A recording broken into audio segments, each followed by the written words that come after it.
Good morning, everybody. Welcome to my channel Vijay Lakshmi. Today's topic is అనువంశికత యొక్క ప్రభావము వికాసం పైన ఏ విధంగా ఉంటుందో తెలుసుకుందాం. అయితే వికాసము అనేటువంటిది అనువంశికత మరియు పరిసరాలపై ఆధారపడి ఉంటుంది. ఈ అనువంశికత అంటే పూర్వీకుల నుండి మనకు లక్షణాలు అనేటువంటివి రావడాన్ని అనువంశికత అని అంటారు. ఈ అనువంశికత అనేటువంటిది జన్యువుల పైన ఆధారపడి ఉంటుంది. ఫలదీకరణ సమయంలో అనువంశిక లక్షణాలు అనేటువంటివి ఏర్పడతాయి. పురుష సంయోగ బీజము, స్త్రీ సంయోగ బీజము అనేటువంటిది కలయిక వల్ల సంయుక్త బీజము జైగోట్ అనేటువంటిది ఏర్పడుతుంది. ఈ సంయుక్త బీజం నందు 23 జతల క్రోమోజోములు అనేటువంటివి ఉంటాయి. ఈ 23 జతలలో 23 అనేటువంటివి స్త్రీ నుండి వస్తాయి, 23 అనేటువంటివి పురుషుల నుండి రావడం అనేటువంటిది జరుగుతుంది.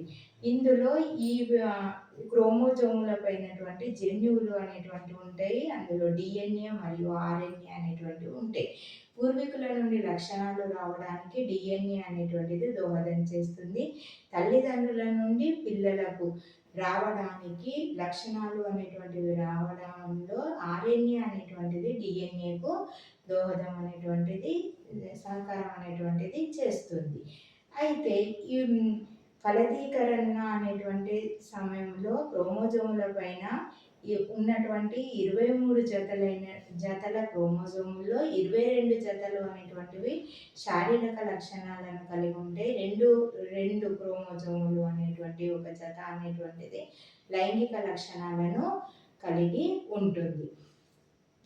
స్త్రీలలో XX క్రోమోజోములు అనేటువంటివి ఉంటాయి, పురుషులలో XY క్రోమోజోములు అనేటువంటివి ఉంటాయి. స్త్రీలలో ఉన్నటువంటి X క్రోమోజోముతో పురుషుల్లో ఉన్నటువంటి Y క్రోమోజోము అనేటువంటిది కలిసినప్పుడు శిశువు అనేటువంటిది మగ శిశువు జన్మించడం అనేటువంటిది జరుగుతుంది. స్త్రీలలో ఉన్నటువంటి X క్రోమోజోముతో పురుషులలో ఉన్నటువంటి X క్రోమోజోమ్ అనేటువంటిది కలిసినప్పుడు అవి సంయోగం అనేటువంటిది చెందినప్పుడు ఆడ శిశువు అనేటువంటిది జననం జరుగుతుంది. అయితే ఫలదీకరణ అనేటువంటిది ముఖ్యమైనటువంటి ఘట్టం. ఈ ఫలదీకరణ ఫలితంగా లింగ నిర్ధారణ అనేటువంటిది జరుగుతుంది. మళ్ళీ శిశువుల సంఖ్య అనేటువంటిది ఏర్పడుతుంది. మళ్ళీ శారీరక లక్షణాలు అనేటువంటివి ఏర్పడతాయి. ఇవన్నిటికీ కారణము అనువంశికత అనేటువంటిది. అయితే ఒక్కొక్కసారి దాదాపుగా స్త్రీలలో ప్రతి నెలకి ఒక అండం మాత్రమే విడుదలవుతుంది. ఇది శుక్రకణంతో కలిసి సంయుక్త బీజం అనేటువంటి ఏర్పడుతుంది. దాని నుండి ఒక శిశువు జన్మ ఇవ్వడం అనేటువంటిది జరుగుతుంది. కానీ అసాధారణమైనటువంటి పరిస్థితుల్లో అసాధారణంగా ఇద్దరు శిశువులు జన్మించడం అనేటువంటిది జరుగుతుంది. వీటిని కవలలు అని అంటారు. ఈ కవలలు అనేటువంటివి 2 రకాలుగా ఉంటాయి. ఒకటి సమరూప కవలలు, 2 సహజాత కవలలు. సమరూప కవలలలో ఒక అండము, ఒక శుక్రకణం కలియడం వల్ల సంయుక్త బీజము అనేటువంటిది ఏర్పడుతుంది. ఈ సంయుక్త బీజము అనేటువంటిది 2గా చీలి ఇద్దరు శిశువులు జన్మించడం అనేటువంటిది జరుగుతుంది. ఈ ఇద్దరు శిశువులు కూడా శారీరక లక్షణాల్లో కానీ మేధోపరమైనటువంటి లక్షణాల్లో కానీ ఒకే రకంగా ఉంటారు. వీరిని సమరూప కవలలు అని అంటారు. నెక్స్ట్ సహజాత కవలలు. ఇందులో 2 అండాలు ఏర్పడతాయి. ఒకేసారి 2 శుక్రకణాలు అనేటువంటి ఏర్పడి 2 సంయుక్త బీజాలు అనేటువంటివి ఏర్పడతాయి. ఈ 2 సంయుక్త బీజాల నుండి ఇద్దరు శిశువులు అనేటువంటిది జన్మనివ్వడం అనేటువంటిది జరుగుతుంది. అయితే ఈ ఇద్దరు శిశువులు అనేవారు శారీరక లక్షణాల్లో కానీ మేధోపరమైనటువంటి లక్షణాల్లో కానీ పూర్తిగా భిన్నంగా ఉండడం జరుగుతుంది. ఆ కవలలను సహజాత కవలలు అని అంటారు. అయితే 3 కవలలు కూడా ఏర్పడడం అనేటువంటి జరుగుతుంది. అంటే ఒకేసారి ముగ్గురు శిశువులు జన్మించడం అనేటువంటిది జరుగుతుంది. ఇందులో 2 అండాలు, 2 శుక్రకణాలు ఏర్పడి 2 సంయుక్త బీజాలు అనేటువంటివి ఏర్పడతాయి. అయితే ఒక సంయుక్త బీజం నుండి ఒక శిశువు వస్తుంది. ఇంకొక సంయుక్త బీజం అనేటువంటిది 2గా విభజన చెంది ఇక్కడ 2 శిశువులు, ఒక సంయుక్త బీజం నుండి ఒక శిశువు, ఒక సంయుక్త బీజం అనేటువంటిది విభజన చెంది 2 శిశువులు అనేటువంటివి రావడం జరుగుతుంది. ఇక్కడ ఒకరు సాధారణ శిశువు, రెండో వారు సమరూప శిశువులు అనేటువంటివి ఏర్పడడం జరుగుతుంది. అదేవిధంగా చతుష్కాలు అనేటువంటివి కూడా ఏర్పడతాయి. ఈ చతుష్కాలలో ఒకేసారి 4 శిశువులు జన్మించడం జరుగుతుంది.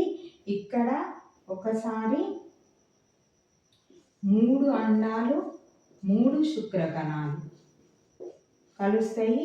ఇందులో ఒక అండము శుక్రకణంతో కలిసి ఒక సంయుక్త బీజం అనేటువంటిది ఏర్పడుతుంది.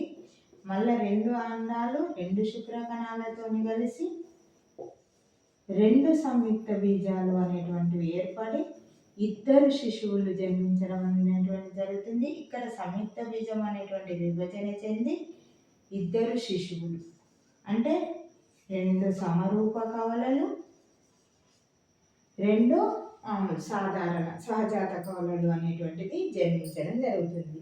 ఈ విధంగా జన్మించినటువంటి వారిలో ఇలాంటి పుట్టుకను బహుళ సంఖ్య పుట్టుక అని అంటారు. ఈ చతుష్క కవలలు కానీ త్రికవలలు కానీ ఎక్కువ రోజులు అనేటువంటి బ్రతకడం జరగదు. వీరి యొక్క మానసిక లక్షణాల అభివృద్ధి కూడా తక్కువగానే ఉంటుంది. అయితే ఈ కవలలపైన పరిశోధనలను జరిపినటువంటి వారు ఎలిజబెత్ హెర్లాక్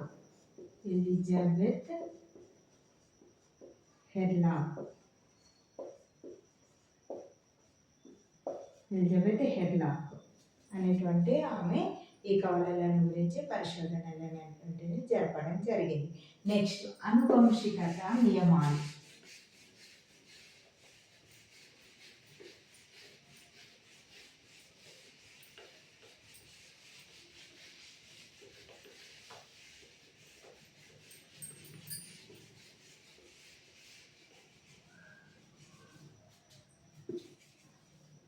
నెక్స్ట్ అనువంశికత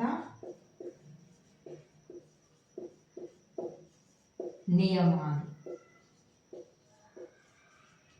దీనిలో ఈ నియమాలను ప్రతిపాదించింది గ్రెగర్ మెండల్.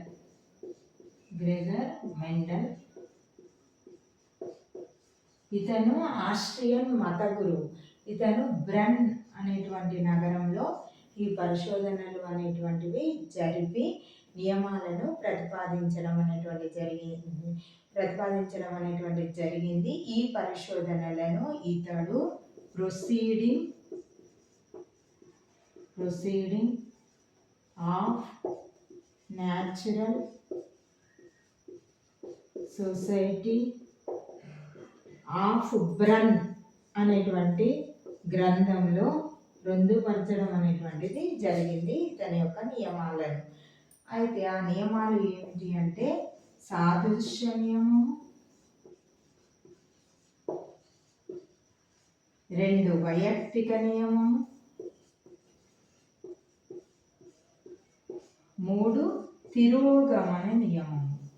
తిరోగమన లేదా ప్రతిగమన నియమం. సాదృశ్య నియమం. ఇందులో ఎట్లుంటుందంటే ఒక జాతికి చెందినటువంటి తల్లిదండ్రుల నుండి అదే జాతికి చెందినటువంటి శిశువులు అనేటువంటి జన్మించడం, మనుషులకు మనుషులే పుట్టడం, కుక్కలకు కుక్కలే పుట్టడం. ఈ నియమాన్ని అనుసరించి తల్లిదండ్రుల లక్షణాలను పూర్తిగా పోలినటువంటి శిశువులు అనేటువంటి జన్మిస్తారు. తెలివిగల వారికి తెలివిగల వారే పుట్టడం, మందబుద్ధి ఉన్నటువంటి వారికి మందబుద్ధి కలిగినటువంటి వారే పుట్టడం, అందమైనటువంటి వారికి అందమైనటువంటి వారే పుట్టడం అనేటువంటిది జరుగుతుంది.